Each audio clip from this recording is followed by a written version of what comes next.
खुदा दे खूबसूरत नाम च तुहानूं सलाम पहुंचे। मैं नवीद मसीह अज काफ़ी दिनों बाद मैं बजुर्गों को थोड़ा जिहा टाइम दिता है।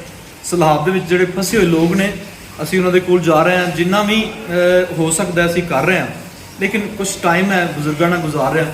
अज राहुल आदर आ गई, एंथनी साहब हैं। एंथनी साहब साडे नाल काफ़ी हैल्प करवाते हैं, इन्हों की बड़ी मेहरबानी।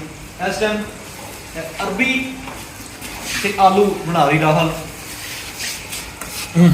राहुल तुसीं किदां खिदमत कर रहे हो साडे नाल मिल के?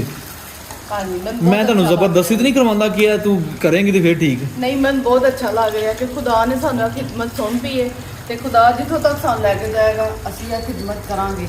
असीं इन्हां दी खिदमत कर रहे हैं अपने बाप समझ के, भाई समझ के।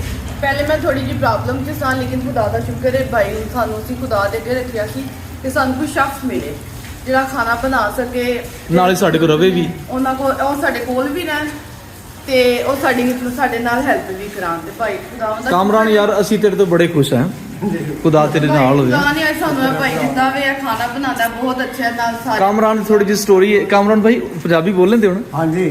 अच्छा कामरान थोड़ी जी ਐਵੇਂ ਚੰਦ ਲਫ਼ਜ਼ਾਂ 'ਚ ਆਪਣੀ ਸਟੋਰੀ ਦੱਸਣੀ ਹੈ। ਘਰ ਦੇ ਵਿੱਚ ਕਿਦੋਂ ਆਪਣੇ ਕੋਲ ਸੀ, ਕਿਤੇ ਤੁਸੀਂ ਰਹਿੰਦੇ ਸੀ, ਕਿਤੇ ਵੀ ਖੁਦਾ ਨੇ ਤੁਹਾਨੂੰ ਰੱਖਿਆ ਸੀ, ਨਾ ਤੁਹਾਨੂੰ ਪੱਖਾ ਚਲਾਉਣ ਦਿੰਦੇ ਹਨ? हाँ जी, वो मुझे बड़ा खुआए। मैं चरपाई तक मैं जल्दी टाइम से कमा के जो लाना मैंने वो भी पैसे पकड़ लेने, जाओ जी अपनी रोटी ले आओ। अब रोटी लाएंगे तो वो सालन के लिए इंतजार करते रहो। आवाज़ दो तो फिर वो जी अपनी मर्जी से उठ के आना, अगर दे दिया टाइम से खा लिया। तो रोटी से भी रोटी भी और लानी, जो पैसे ला के देने मैंने उनको, वो पैसे उन्होंने पकड़ लेने, जाओ जी अपनी रोटी ले आओ।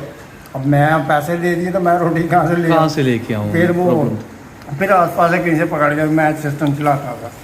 तो अब जब इधर आ गए हैं, अब इधर कोई रोटी की प्रॉब्लम, कोई परेशानी है? मेरा खुदा मान गया, उसी बाप ने बड़ी मेहरबानी की कि भाई से मिल गए। तो अब मुझे भूखा रहने की या धक्के खाने की जरूरत नहीं पड़ती।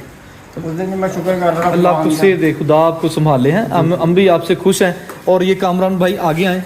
कामरान साहब ये सीख रहे हैं कि अरबी कैसे बनती है। भाई को अरबी नहीं बनानी आती थी। वो कहता बाजी मैं आपके पास खड़ा आता हूँ और मुझे अरबी बनाने का तरीका बता दें।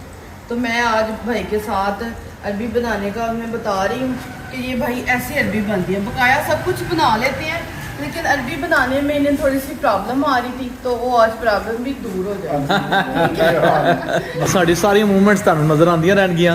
बहुत शुक्रिया ਤੁਹਾਡੀ ਸਪੋਰਟ ਲਈ, ਤੁਹਾਡੀ ਮੁਹੱਬਤ ਲਈ। ਇਹੀ ਕੋਸ਼ਿਸ਼ ਹੁੰਦੀ ਕਿ ਬਜ਼ੁਰਗਾਂ ਨੂੰ ਬਾਹਰ ਦਾ ਖਾਣਾ ਨਾ ਖਵਾਇਆ ਜਾਏ, ਘਰ ਦੇ ਵਿੱਚ ਹੀ ਜੋ ਬਣਦਾ ਹੈ, ਦਾਲ ਰੋਟੀ ਜੋ ਵੀ ਘਰ ਦੇ ਵਿੱਚ ਐਵਰੀਥਿੰਗ ਬਣਦਾ ਹੈ ਉਹ ਅਸੀਂ ਦਿੱਤਾ ਜਾਏ, ਤਾਂ ਕਿ